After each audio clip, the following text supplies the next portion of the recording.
Merle Haggard. I don't think I've ever heard of this brother.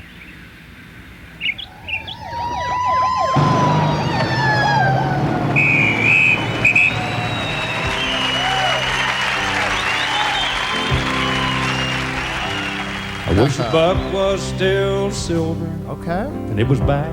The country was strong. What is going down, world? Welcome to the 40-year-old FUQ Boys podcast. I go by the name Black Pegasus. And a bunch of you guys have been asking me to check out Merle Haggard as I've gone down the Charlie Daniels Band rabbit hole a little bit, the Johnny Cash. And this is what came up next, Merle Haggard.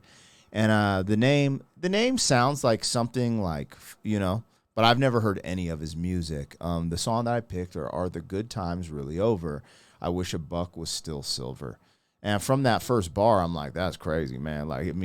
It's interesting because when I interpret things, because I'm a rapper, been rapping most of my life, toured, blah, blah, blah.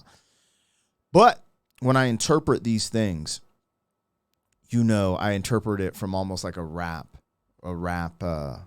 perception.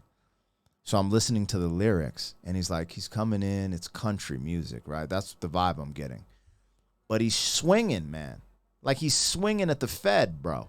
You know what happened when they took us off the gold standard, and that's what he's talking about with the silver. That's what I think he's talking about, like taking it back to when, what are they called, commodities or whatever? Well, the dollar was backed by, silver and gold.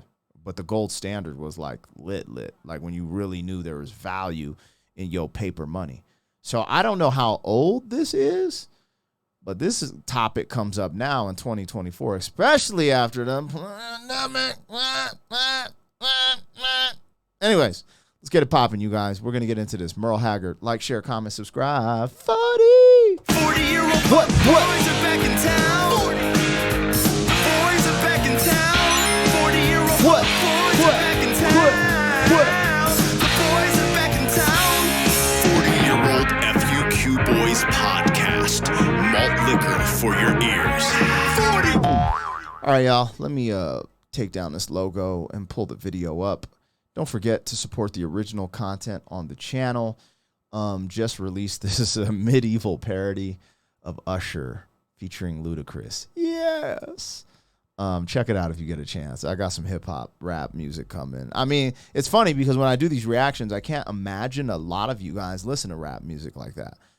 Right? So, which is understandable because I don't listen to country like that. That's why I do the reactions, and I get introduced to. I actually, bro, Charlie Daniels Band is crazy. The Devil Went Down to Georgia's in my playlist.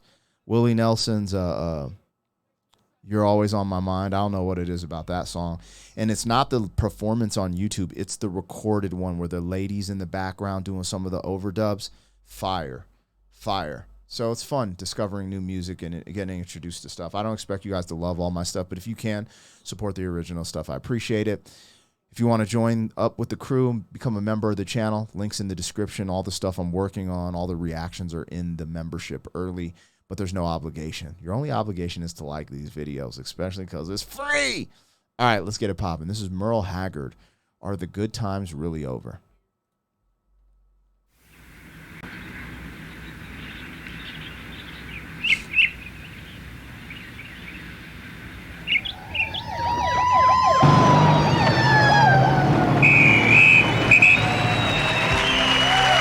I see what he did there from that like old school, I'd guess you'd say like 60s era or maybe 50s, black and white, the old school car. And then all of a sudden you fast forward to like what looks like almost like maybe the 70s or 80s, 70s maybe, in the city. And we have issues in our cities in America. That's just what it is. I wish the buck was still silver and it was back when the country was strong.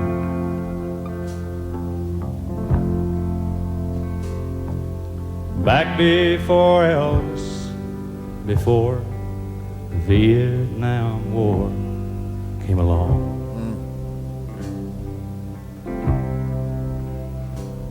before the Beatles and yesterday,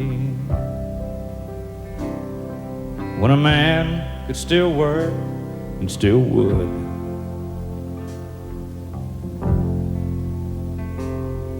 It's the best of the free life behind us now. The good times really over for good. I wish Coke was still cola and a joint was a bad place to be.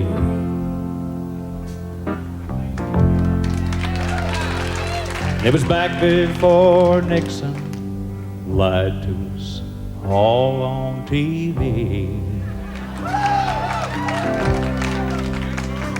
Before microwave ovens, when a girl could still cook and still would.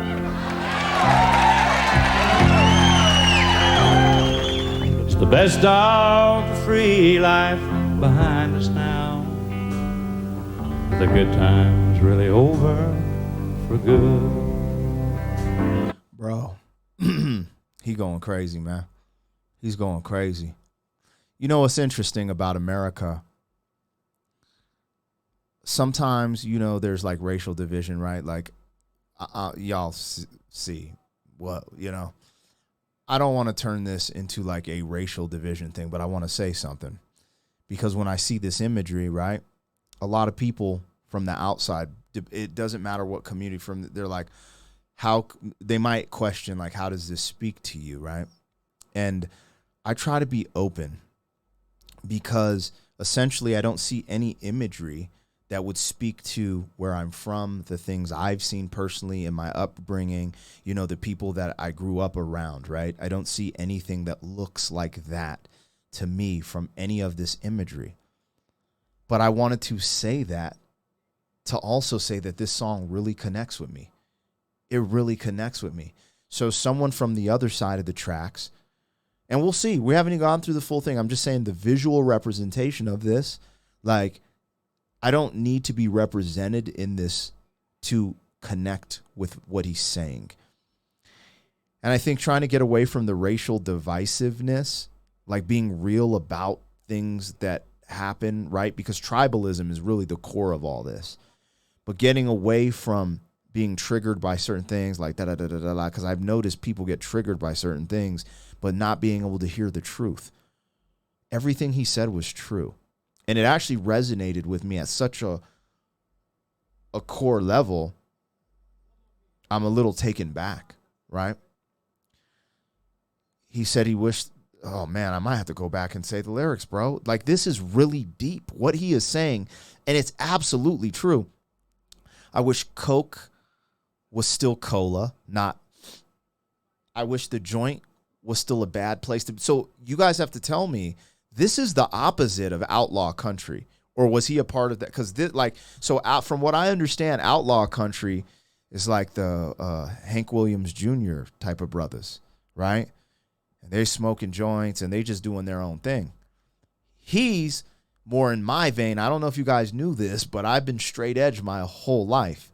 I started smoking weed in the last 10 years only to go to sleep, like indica, very specific, like on some, like every blue moon. Yeah, this is, it's like a cheat meal type of thing. Like, yeah, it helps me sleep really well.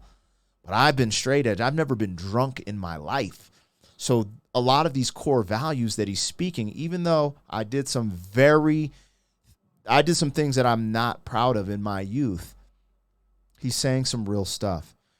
You know, and he's going through these time periods. It's kind of speaking to me too, because, you know, all of these brothers, even though we might look different, and maybe this was for a different audience, but a lot of people didn't want the Vietnam War.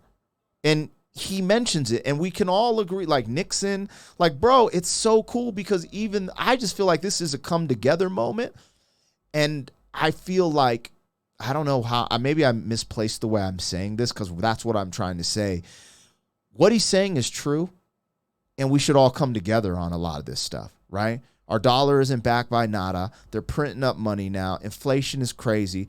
This dude's like dang near prophesizing about what's going on now. I wish a woman could cook versus use the microwave all the time. Shout out to my wifey because she cooks dinner every night.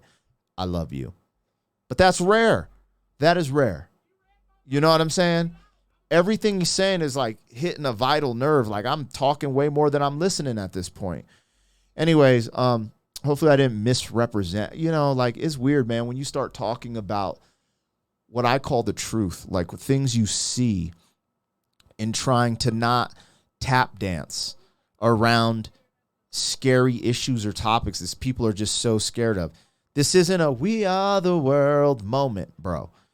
Our world's polarized, and it's getting more divisive. And if we don't come together, it's going to fall apart. And people need to realize that and just have a little, be able to look beyond yourself, I guess is what I'm trying to say. Anyways, I don't know where that came from. I like this song, man. I like the video. I love the messaging. Absolutely love it. Let's go. Merle Haggard. I didn't know. The good times really over for good. I'll be rolling down a hill like a snowball headed for hell,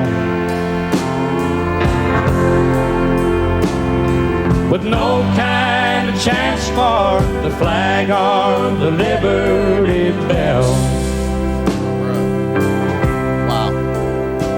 I wish a Ford and a Chevy would still last 10 years like they should. The best of the free life behind us now. The good times really over for good.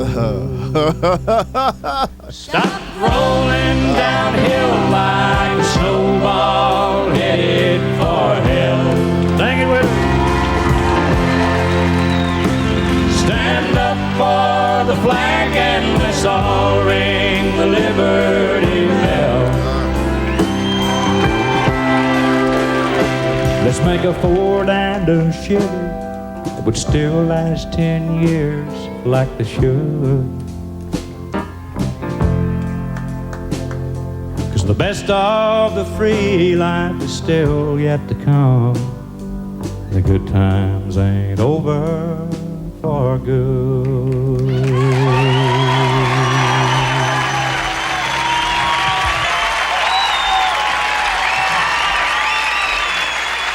All right. It's so unique, man. It's so unique watching stuff like this, man, because I'm a very patriotic person, man. As a patriotic person who looks the way I look, not trying to make this about that, but it's just interesting because you don't get much representation out there. There's only a few, you know what I mean? Like, it's weird and it's polarizing to say you love America and da-da-da-da, or you're like, you're a sellout, da-da-da-da. It's really weird because this is the thing, too. Like, I have a very nuanced position with this, too, right? Like, what he said about, like, bro, man, I'm taking off my cap. You know what I mean? I'm standing for the national anthem, right? Like, that's just how I feel, man. My dad was in the Air Force 21 years. I live in Colorado Springs, one of the biggest military towns, and I've lost friends to these wars in the Middle East when I was young. Like, bro, come on. I'm standing, man. You know? This is my country, man. I'm in the Olympic Training Center freaking city. I'm wearing my flag. When I compete, it's for America. You know what I mean? But my nuanced position is, right, America, when people do kneel or do whatever, I'm not as triggered as other people. I might get disappointed, but my whole feeling is, bro, I got to lead by example. Talk to these brothers and sisters. When I say brothers and sisters, I mean any ethnicity, because I was a leftist growing up. I remember going to a Nuggets game, sitting through the national anthem because I was going through a rebellious phase of my life, and I was very mad about the military-industrial complex and how the service was treating my father. And I didn't know how to separate we the people and being proud American and like having American ideals versus the corruption in the government and how they treat our vets, how the VA treats my father, how the VA treats. It is what it is, right? So I felt some type of way, and I was pissed off, and I thought sitting through the national anthem is showing that I protest these things. But in reality, we're standing because I stand. You know, I'm very different from my youth. And I say this to challenge people, to give people a chance, because people do grow and change when they see enough things. And I'm the example of that. So now I try to lead by example, because, you know, when I stand, I'm standing for the people I've lost, the people I love, and the land that I love, and essentially to take back these things from a corrupt government. So, you know, some people think I'm crazy. Some people think I'm a sellout. Some people be like, bro, there's no exception. You have to stand. It's like, bro, if we can't have a human conversation, that's just life, man. Humans are humans. We're clumsy. You know what I mean? Anyways, I really taking all the, you can't take it aside, because that's what he was talking about. And that's what resonated with me, the truth in what he was saying. And, you know, he was calling out the war industrial complex. He was calling out the Fed. He was calling out society and the way it's moving away from traditional values. And it's true. Moving away from all these things have not helped the American people. That's the truth. Hasn't helped society. And you can see it in 2024. I don't know when this came out, but great messaging. I really enjoyed that song. Hopefully I'm not too somber. I mean, he was spitting a message. Like, I can't just, oh, this is a hot song, baby. Bro, I got to keep it a buck on here, man. And that's what I do. And hopefully you guys enjoy that.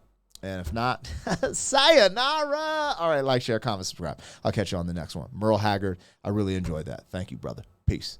Thank you for being some man.